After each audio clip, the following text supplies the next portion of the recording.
C'est la rentrée, bonjour à tous, bienvenue pour cette nouvelle édition du Club IMO, le club de l'immobilier, avec notre invité aujourd'hui, c'est François Payel, bonjour. Bonjour.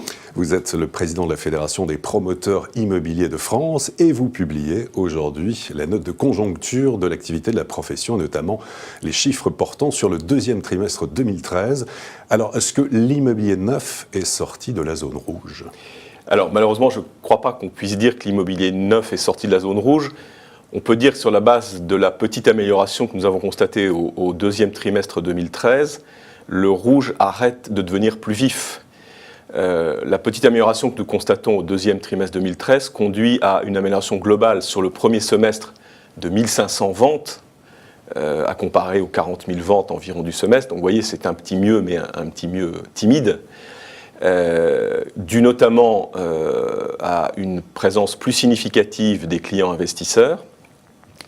Donc petite amélioration, la question est-elle fragile ou pas? Et je dois dire que deux indicateurs que sont les autorisations de construire et les mises en vente, qui eux continuent de plonger au premier semestre, nous font redouter que cette amélioration ne soit que ponctuelle. Et donc, nous restons très attentifs à la commercialisation des logements au deuxième semestre. Donc une vigilance, mais quand même un léger rebond constaté en matière de vente. Alors, un léger rebond, mais je vous le dis, la tendance beaucoup plus préoccupante, puisque les mises en vente reculent de quasiment 20% et les autorisations de construire connaissent elles aussi sur le premier semestre une chute significative. Ces deux indicateurs avancés continuent de nous rendre extrêmement vigilants et, je dois dire, assez inquiets toujours. D'accord. Et les prix, comment évoluent-ils dans le neuf ? Alors, on constate là aussi des tendances, je dirais, assez minimalistes au cours des derniers trimestres. On note, France entière, une petite baisse des prix d'environ 2% au deuxième trimestre par rapport au premier trimestre 2013. Mais si l'on regarde un peu plus loin, on s'aperçoit que ces prix au deuxième trimestre sont au-dessus de ceux du quatrième trimestre 2012. Donc, vous voyez, il y a une grande prudence à avoir dans l'analyse, je dirais une certaine stabilité sur 4 ou 5 trimestres. Et on est sur un prix moyen autour de 4 000 € du mètre carré, France entière. Voilà, France entière, environ 4 000 € du mètre carré.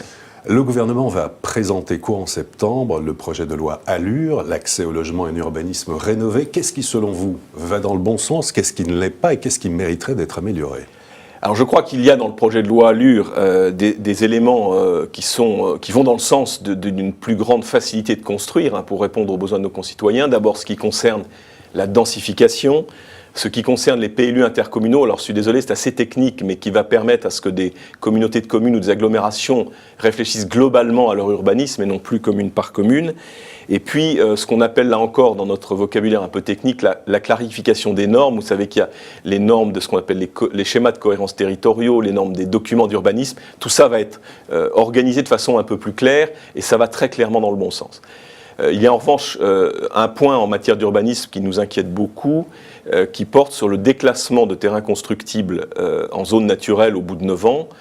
9 ans, ça peut paraître long dans la vie d'une personne, mais 9 ans en matière de développement urbain, c'est extrêmement court, c'est demain. Et donc nous sommes très inquiets de voir que certaines zones constructibles pourraient être déclassées d'ici 9 ans si rien ne se passe, alors que ce sont les zones qui représentent les logements des 10 ou 15 prochaines années. Qu'est-ce qui ne va pas? Qu'est-ce qui mériterait d'être amélioré, peut-être sur la fiscalité ou... Alors, il y a un deuxième point que je voudrais souligner sur la loi ALUR, qui est la mesure relative au blocage des loyers. À un moment où notre pays a besoin, pour que l'économie de la construction de logements reparte de manière claire et durable, nous avons besoin des investisseurs privés comme des investisseurs institutionnels. Et le message qui a été reçu de blocage des loyers généralisés est un message qui inquiète les investisseurs, ce qui est, je dois dire, préoccupant. Nous avons conscience, et nous sommes tous d'accord, que dans certains cas, des excès doivent être corrigés, mais il ne faudrait surtout pas que cette volonté de corriger quelques excès se traduise par une inquiétude durable des investisseurs sur le fait que, de toute façon, ils n'auront plus aucune marge de manœuvre sur les appartements ou les maisons qu'ils louent. Le Duflot, est-ce un dispositif qui est attractif? Est-ce que sur le terrain, vous sentez un intérêt, un engouement pour ce dispositif? Alors, la petite amélioration dont je vous parlais au premier semestre 2013, c'est à peu près 1500 logements, je l'indiquais il y a un instant, est due pour une part importante à la meilleure tenue au deuxième trimestre des investisseurs et des ventes à investisseurs. Je dois dire que nous avions rappelé au premier semestre que tout nouveau dispositif a besoin d'une phase d'adaptation, une phase de mise en route. Il semblerait que le dispositif Duflot commence à trouver son public, que les investisseurs commencent à bien comprendre le sens de ce dispositif qui, je le rappelle, vise une clientèle locative intermédiaire, qui est une clientèle qui n'est pas satisfaite aujourd'hui. Les besoins sont importants, notamment dans les zones urbaines. Il est rentable, le Duflot ? Oui, il est rentable. Les critiques qui avaient été formulées au départ, notamment par les conseillers en gestion de patrimoine, commencent à s'atténuer et les ménages commencent à s'apercevoir que la rentabilité est satisfaisante, commencent à s'apercevoir que la cible de locataires visés est une cible tout à fait attractive qui n'est pas satisfaite en zone urbaine. Et je crois que pour un investisseur, la meilleure sécurité, c'est de savoir qu'en face d'un logement qu'il va acquérir, il va trouver des locataires qui attendent ce type de logement. Avec une rentabilité de l'ordre de 4%. 3 à 4%, selon les cas. Quels sont les freins à la construction qu'il faudrait desserrer d'urgence ? Alors, il y a un certain nombre de choses qui ont été mises en route au premier semestre par le gouvernement, notamment sur une mesure importante sur l'ordonnance sur les recours abusifs. Le gel des normes de construction, ce sont des mesures structurelles qui porteront effet sur le long terme, mais qui vont clairement dans le bon sens. En revanche, il y a deux choses qui aujourd'hui nous paraissent être des handicaps à la reprise durable, à une amélioration durable des chiffres de la construction et notamment de vente de logements par les promoteurs immobiliers. C'est d'une part l'insuffisance d'offres foncières qui reste absolument criante. Et donc il faut absolument remédier à cette insuffisance d'offres foncières. Et puis d'autre part, une évolution fiscale d'un mois sur l'autre ou d'un trimestre sur l'autre qui fait que pour beaucoup, la fiscalité devient incompréhensible et en tout cas ne va pas forcément ou peut avoir des évolutions qui ne vont pas dans le sens de construire plus facilement, de construire plus vite et d'avoir un rendement pour les investisseurs stabilisé. Je prendrai un exemple. Nous appelons depuis plusieurs mois à un choc d'offres foncières. Je le disais, clairement, il faut que la fiscalité des terrains constructibles vendus par les propriétaires privés dans les 2 années qui viennent soit extrêmement incitative pour que ces derniers mettent sur le marché les terrains dont ils sont propriétaires.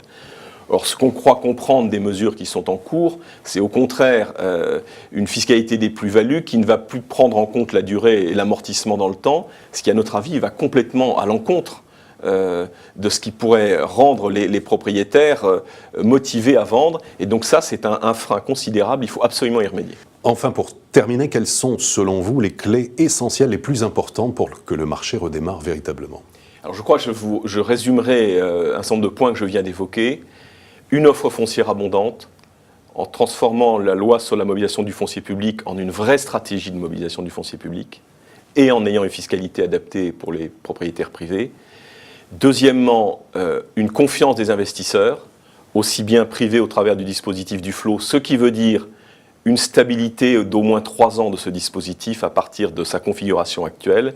Et troisièmement, que la loi Allure soit bien une loi qui aille vers un choc de simplification, puisque c'est un des objectifs importants du gouvernement, qui fasse que l'urbanisme soit à la fois structuré, mais simplifié pour permettre un développement harmonieux des villes et un acte de construire fluidifié. François Payel, merci beaucoup. Merci. Et à très bientôt pour une prochaine édition du Club Imo, Explore Imo, Le Figaro.